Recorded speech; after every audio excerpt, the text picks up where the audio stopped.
Welcome to the show, guys. My name is Dylan. This is Austin. And I'm a guitarist and a singer, and he is a drummer and a drummer. And I drum. He does hit the keys every once in a while, and he also can play guitar, but chooses to do what he gets paid for. I choose to look at it. I choose to would you look at it? Would you look at it? I look at my guitar. Anyways, now we can, right now, we can write music. We have new stuff. And we can write music on the spot if we want to, but the problem is that the majority of what we write is like stuff that we would never play, because the style that I write in is very specific to me. Yeah, and it's very, here's a 5/6 part, here's a 7/24, here's this shit. 7/24, dude, that's a sick trick. One thing he really likes to do in his writing is add a beat where it shouldn't be. Yes. He'll be like 1, 2, 3, 4, 1, 2, 3, 4, 1, 2, 3, 4, 5, 1, 2, 3, 4, 5. Like, I don't know, it's just weird. I did that by accident when we wrote that song in Chicago. Yeah. Because I was like, I looked over it and I was like, oh, this is why Austin had such a hard time. Because, like, recorded it, you improvised the drums on the spot, and then we had to re-record it later. But in the video, I actually had to cut out sections because the beats just, though they were musical, they did not have a rhythm that made sense. Like, it just didn't feel good. It was really weird, yes. So I was like...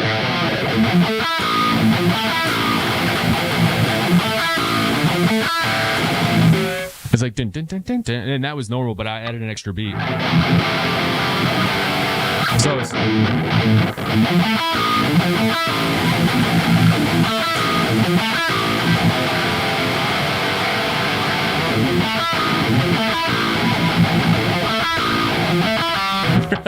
See, I jumped off beat.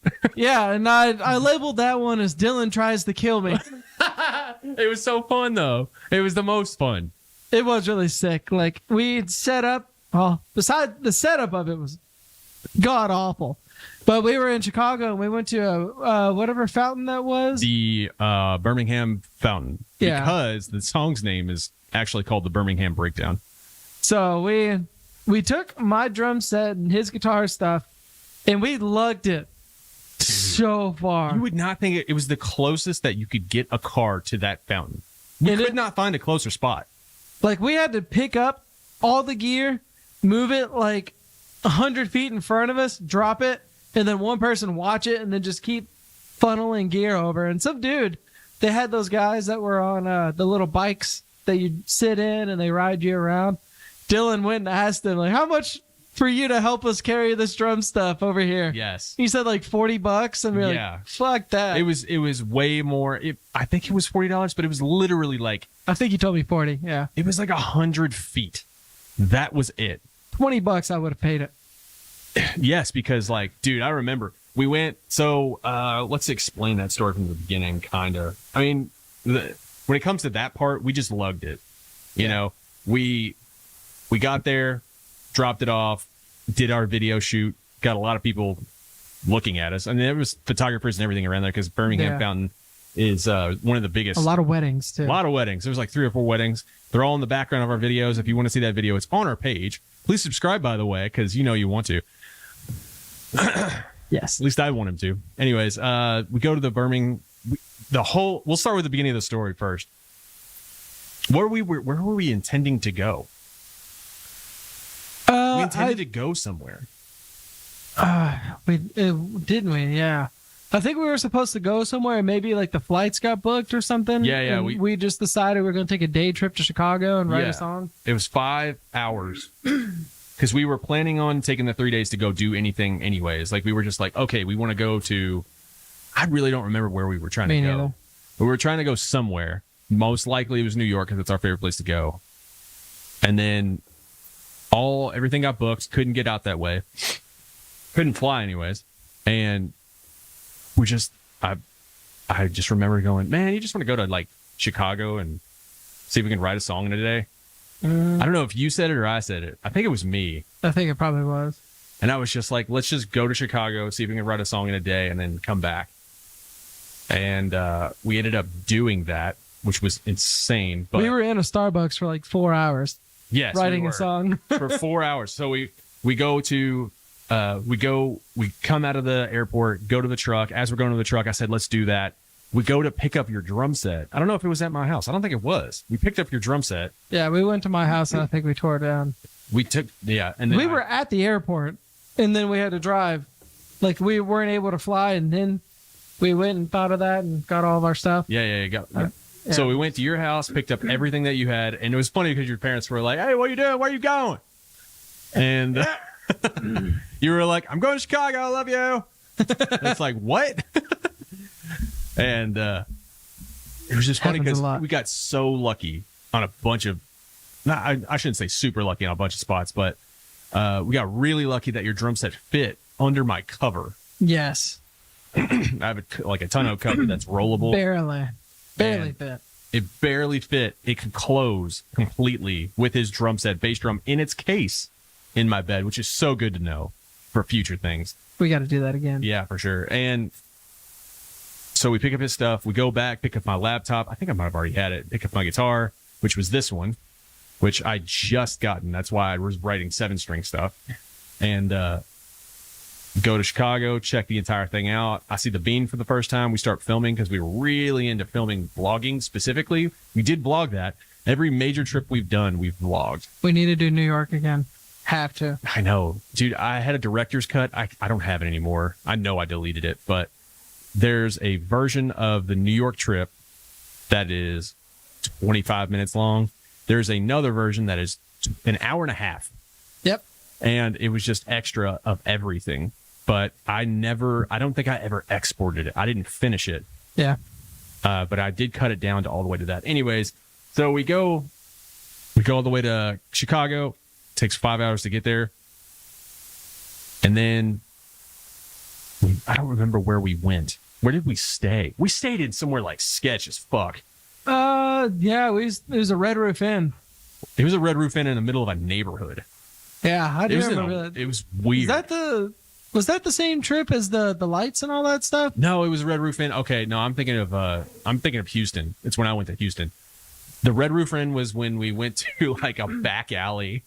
Like we were in the back alley and we were just like, we were counting it. There's like 15 grand worth of equipment in that room. We were where were we whenever we did I had the lights and I was doing the long exposure stuff? Was that the Chicago one? Yes. Yeah, 100%. Yeah. That was definitely Chicago because we had our own rental.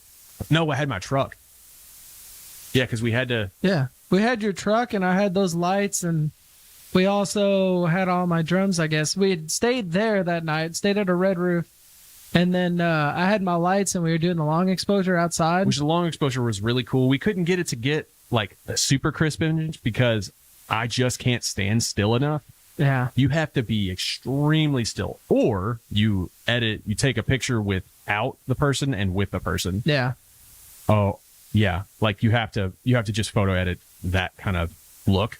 That was difficult, but we go all the way up there. We checked out the Bean, met a guy named Mister.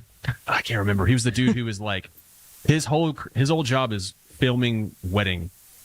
Yeah. Or photography for wedding. Wasn't he from stuff. a different country too? No, He might have been from London. I don't remember. He was trying to network with us. He's a super nice guy. He was really like subtle about it. He was just like, oh, there's people with cameras and like a lot of gear. Let me go say hi to them. And he was like super nice. Got a message from him later. He was like surprised to see how small our following was. Mm-hmm. But that's okay. That's besides the point. His following was great. And like he actually does very professional looking YouTube videos, but I don't think he's consistent enough to grow it that fast. Yeah. The toughest part. Very much so. Thumbnails, they're the toughest part. Yes.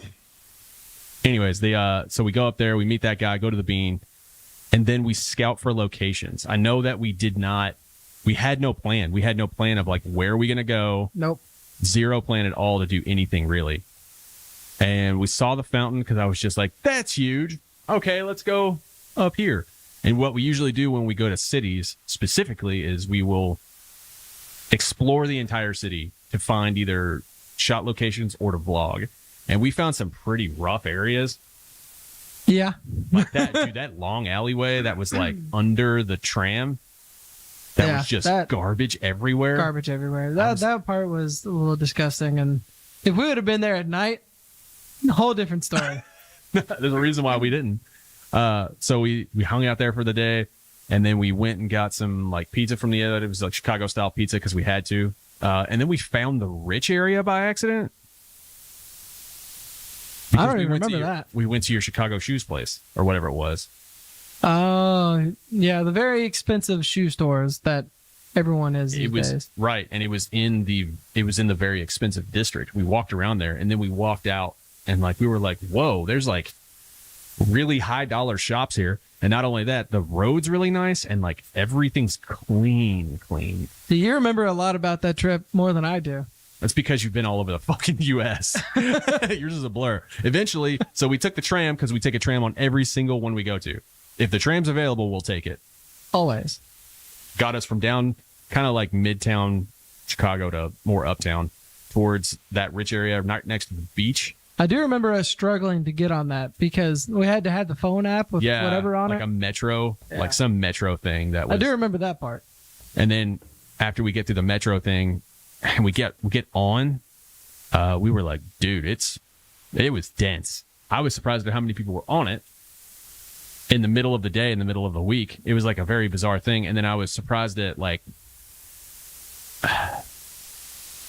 I see why they say the Chicago tram is rough because there's just a lot of people. I mean, it's a huge city, so there's homeless people too. It wasn't that bad. I thought it was normal. It felt like DC has the highest prestigious metro. Their subway is very nice and clean. I just remembered one other thing about this.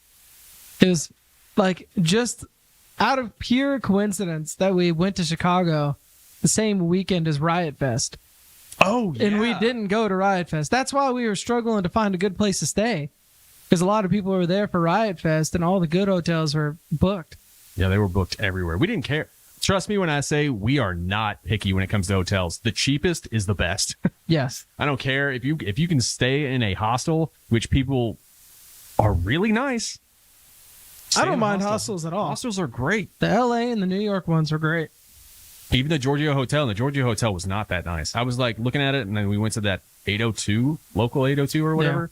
That thing was nice. I was like, oh, this is different. And it was like the same price or maybe like $10 more. Yeah, that was a good one. Anyway, so we go there. First of all, I almost just wrecked my truck right out the gate because there's this down. Remember the parking garage? Yes, This that parking garage We is go terrible. down. So it's like on a main strip next to the Bean, and it's right there. And I go down, and I was like, oh, we might not make it. We might not make it. We might not make it. It was so close. And then, like, everywhere I drove, I was like, damn, it is low in here. But I was good the whole time. I don't Really even- skinny parking spaces, too. Oh my God, they were as narrow as you could get. And I was like, I have a huge truck. Why am I down here? It was the only thing that was close to the Bean because that's what we were trying to see. And of course, the first thing you did was flick the Bean. Hell yeah, I did. Flick the Bean as you must always. And then we got sold something from some Chinese guy. He was like, take this bracelet. I can't speak English, even though he could. He was a liar. He just wasn't talking. I hate those. Nah, it's fine. They're, oh, try this on. It looks good. And then ask for money immediately after.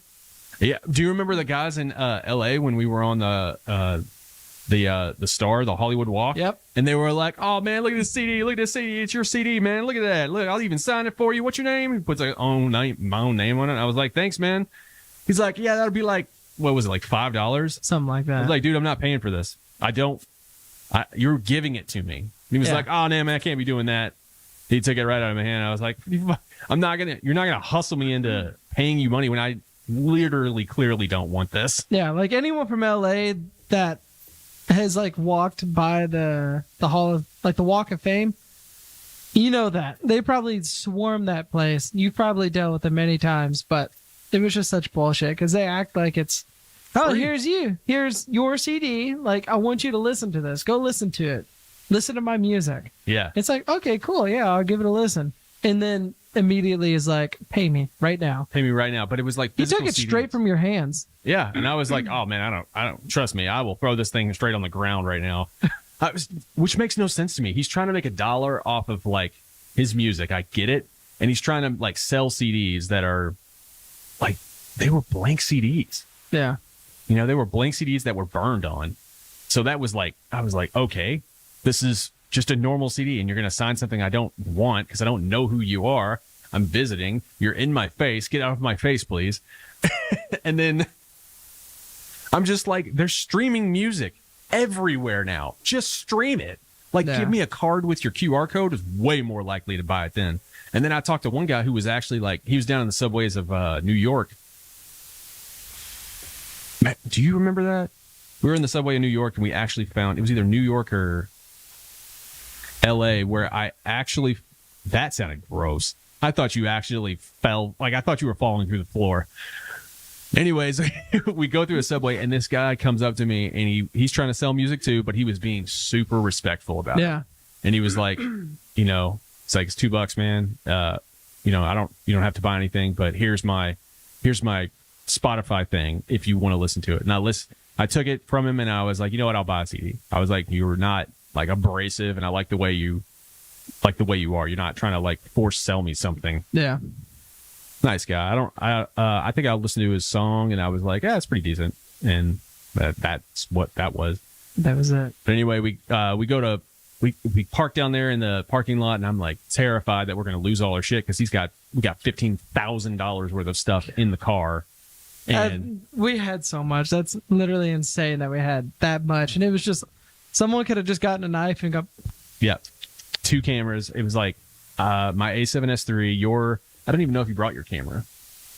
All of our attaching gear, my gimbal I just got, like everything. So much stuff was in there, and luckily it was all good. But so we go down there, we look around, and I'm like, okay. So we go to the Red Roof Inn. We're tired. When we got to the beach, after we went to the rich area, we got to the beach, and my feet were just pulsing because we'd been walking so much that day. So much. We'd been walking so much. And I just remember putting my feet in the sand going, oh my God, this is the greatest feeling ever. I think it was a pretty good day that day too. So I don't even remember which Great Lake were we on. Michigan? I think Michigan. Anyway, so it's the one near Chicago. Yeah. That one. That one. Anyways, we go to the beach. It like feels amazing. I don't give a shit at this point. I just sit down in the sand, get sand all up in the only clothes that we have. And then we walked into the freezing cold lake, and it felt amazing. It felt so good. You get so used to it so quickly. No, I didn't. Dude, it was great because my feet were hurting. And I was wearing like Vans. It's probably good on your Blazers. feet, but everywhere else is Vans or it's Blazers. too much. To me, it was fine because it was like you got used to it really quickly, and something about the lake was different. Like I got used to it quicker than saltwater for some reason. I guess it's because it's moving a little bit less than the ocean is. I'm not sure, but it felt like I got used to it much faster than normal water. I couldn't tell you on that one. I remember Cold that. water is cold water to me. I hate it. You don't get used to it. No. We had somebody swimming in front of us, and it was like 50-degree water. Was there a dog that day that was swimming? Yeah, there was. There was a dog outside, and they were just throwing the ball, and he's going to get it and coming back. And then it was over and over and over. It was that really was cool. fun to watch. That was really cool. We spent a long time there. That's the funny thing. We spent like at least an hour there. And I called my mom and everything. I was like, hey, I'm tired. We didn't even look for a place to stay until it was almost dark. Yeah, the sun started going down, and we're like, maybe we should find a spot. We found one spot because Riot Fest was going on, and we were like, okay, we'll take it. We don't care. It was like $114, I think. It's amazing that I know Yeah. exactly that price. I know. Like I said, you remember a lot more of this than I do. Yeah. So Red Roof Inn. Next day, I was like, okay, we got up early in the morning, go straight to a Starbucks for some coffee. And I was like, dude, this is the only place they have like Wi-Fi and electricity where you can stay here for a lengthy amount of time. Mm-hmm. This is where we're going to have to do it. It's the only place that we could think to do it. So we did it outside. On this little patio that they had that was pretty nice. And we were there for at least, I think we were there for 2 hours, 3 hours. But I don't think we were there for 4 hours. I want to say it was almost 4. It might have been like a rest at first, and then we started writing. Because I remember writing all of it, and you were like, you just got to the point because you were you were basically just sitting there while I was playing Yeah. because you couldn't really do anything else at that time. And we were on a time constraint of like, okay, write the song, wrote the song, got to find a spot, found the spot, got to shoot the spot, shot the spot, got to make sure that we can get our shit before it gets dark. Yeah. That was really fucking Dude, cool. it was chaos. It was so fast. We write the song, get out of there. Everybody's staring at us. We don't give a shit because we stand out drastically. Comes out of Starbucks. They don't care. We're not disturbing anybody. We're not trying to anyways. And then we just were like, let's go to the Birmingham Fountain. So we go to the Birmingham Fountain. We go around it 10 times looking for a fucking parking spot. And then there are parking meters all around. So we just got to a parking meter, and we got the last one that we could find. And it was really far down. So we dropped our stuff off. There's a light that is right before. It's like right in the middle, right in front of the Birmingham Fountain. There's also some crazy shit that happened. You remember all the crazy shit that was happening? What was the crazy shit? I'll let you know. I'll let you know. So we get there. I remember something happening. Yeah, there was crazy shit happening.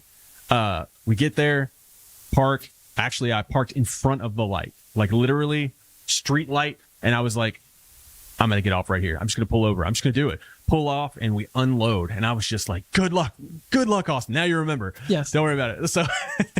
So we just unload, get all your stuff over there, and then I pull it to somewhere where we can park my truck without it getting stolen or towed. I come all the way back down. We start shooting the music video. You're shot, and then we did me. I'm shot. And then it was getting pretty decently dark at that point. I wouldn't say dark, but it was getting close because right at the end, like right as we pulled up, there was a cop that went through that park, that went around it. As in, like, he checked it out and then left through the park, which you're not supposed to do. I'm assuming cops are the only one who can do that. No, for sure. He's not supposed to drive there. Get everything set up, shoot everything, and then we were like, okay, we're exhausted. You just got done playing drums for like an hour solid. Outside next to all these people. People. And then I got to play all my parts, and I played all my parts. And then we take, and we're just like, all right, we're both fucking exhausted. Because not only, it's very active. There's a lot of activity when it comes to shooting film, too. So I'm moving everywhere as much as I can to get the most shots. And then I have to figure out how to line it up as you do it. Luckily, the crowd was cool. Everybody was cool with it. Nobody was like you weren't getting on anyone's nerves, apparently. Which was is surprising. Really yeah, I know. I was a lot of people shocked. were like, "Woo, yeah, keep going." Yeah, like, fuck yeah, because they knew what we were doing. I mean, it was very obvious. But if the cop had come through, I was like, man, there's probably permits that are required for this. There's probably like sound ordinances. There's I was like, I don't know if we're going to be able to do this, but we're going to fucking try. So get it set up, get it shot, shoot my parts. And then we have to get all of our shit back to my truck. So I have to get my truck. I run down, get my truck, drive it around the park again, back to the spot that I was at. At that point, it had gotten dark enough to where the park was closing. And when I mean it was closing, I mean that where I parked originally to get our stuff off, I had to park at again. And there was 15 tow trucks. I parked behind the tow trucks. 15 tow trucks. The guy turned around and he was like, what are you doing? Like, what are you actually doing? Are you trying to get towed right now? So I just talked to the guy and I'm like, dude, my stuff's 100 feet away. I'm just trying to get it on here and go. I am not trying to stay here. Please just let me stay here. The dude was like, all right, it's fine. Whatever. I was just like, can you hold this spot for me, please? I was basically begging because I'm like, at his mercy. He has a tow truck in front of me. As soon as you start going to get the stuff, he just hooks up real quick and drives off. Immediately, I was like illegally parked. But he was super nice about it. I was like, yeah, we're exhausted. So I book it to you. I was like, break down, let's go. And then we had to carry all of your stuff pretty much individually. Everything that we carried was completely individual. And your fucking cymbals, man, are so fucking heavy. Your cymbals and your cymbal stands, god damn, that wore me out. Like I actually would I'd have to take a break every couple feet, every 15 feet. I was like, God, that's how it is with the bass drum. You're like, oh, you're just like, you're leaning your whole body, like not even using your arm. You're just using your lean to hold your. It'd been so long since I put that much effort into like getting something somewhere. I was like, good God. And then we had to do it like 3 more times because we had to go back and get it and go back and get it. The original tow truck driver that I had talked to was gone. There was 4 other tow truck drivers in front of him. And I was just like, I had to talk to someone to not get towed. The guy was gone. The guy who was vouching for me, everyone else was going to get towed. Like they set tow truck drivers there every day to get all the people around out of the park, which is like, I was like, I'm so not ready for that. We get everything loaded up and we take off, and it is wild. Shit is going crazy. Mexican Independence Day. The people were going nuts there. I don't know what was going on. Horns honking, people driving like absolute crazy in the middle Mexican of Chicago flags already. everywhere on massive trucks. And then, yeah, Mexican flags everywhere on massive trucks. And apparently it was like Mexican Independence Day, and it's something to do with, I actually think something was to do with like Mexico like beat someone in soccer. I don't. It was something like that too. Part.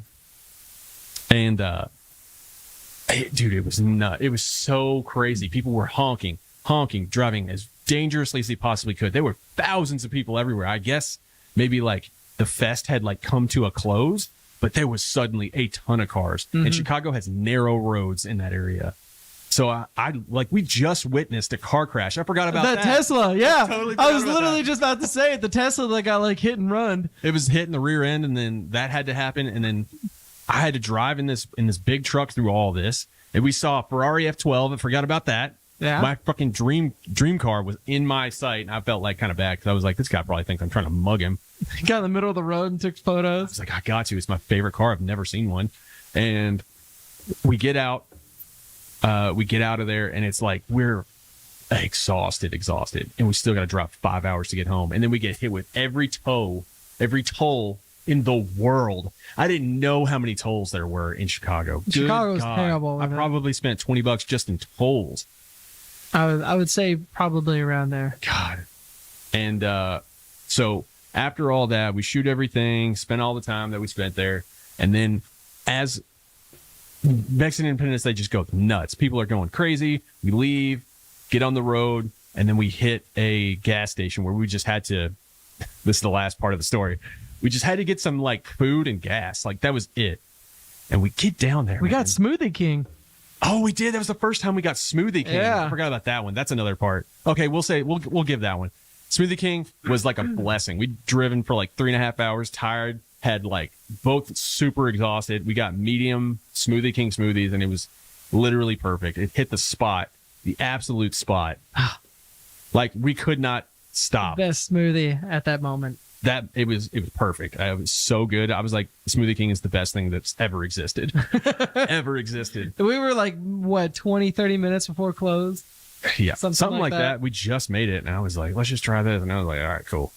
And it was freaking amazing. So we get off, go get some gas somewhere, and we just get mean mugged.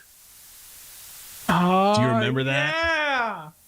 Just stared down by, and I'm not trying to be racially insensitive, but this is what ethnicity they were. They were Latin. They were of Latin descent of some type, but they were like, I'm getting gas, and they're staring at me. Yeah, they were not about us being there. They like, he was going to get, like, we both went inside to go get some stuff, and like I ran into 2 Latin kids, and they seemed fine. They seemed like just kids. They didn't give a crap. But this family, man, I was getting to the point where I was getting pissed. I was Hey, like, dude, what the fuck you looking at? like pretty much. I don't remember exactly what I said, but I mean, I don't know I don't remember what I was going to say, but I eventually got him to turn away. Mm-hmm. I was like, do you need something? You know, like, what do you want? Why are you staring at us? I don't remember that, but I do remember literally we park, he's watching. We go inside, watching, come out, dude just like Just staring at us. It's like that guy and his wife were just watching us the whole time. I was like, dude, we're getting gas. What is your problem? It was pissing me off, man. But I was like, this is not good. This guy is like trying to kill us. He's trying to intimidate me, but I was like, we're a lot bigger than this old man. I was like, I don't care at all. And he had like 3 other family members with him, but I was like, nah, we're fine. Get out, and we go. And then we ended up editing the video, editing the vlog, and editing the actual music video itself. And that was the first song that we released that was It wasn't actually the first song we released because Brutal Poodle was technically it. Brutal Poodle. Brutal You don't Poodle. know that one? Go look at that one. Yeah, it's terrible. That was whenever I told him just detune your guitar like crazy Yeah, for this like, breakdown. It was probably in drop triple B. Really, really funny low, but it was just because we did a video where we completely redid this drum set, and it's still in the same configuration, but we redid that drum set, and then we released a song called Brutal Poodle with it, kind of showing off the drum set, and then go home, edit the videos and everything like that, and it was a really funny experience. It was wild how if you have a goal in mind, you will push yourself way too hard sometimes, because good Lord, that music video hurt. Oh, it did. It hurt to do that. My back was killing me. And my back, when it comes to like normal activities, I don't have a just commonly hurting back. Yeah. And I was just like, oh my God, dude. So getting DW9000s, don't get them. Do not get that.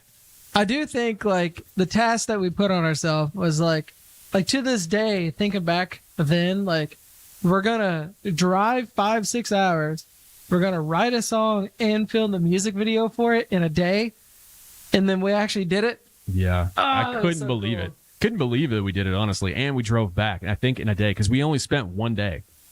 Battery exhausted. But is it totally out? Yes. All right, that's cool. Yeah, we only spent one day there, and then we drove back because we were poor.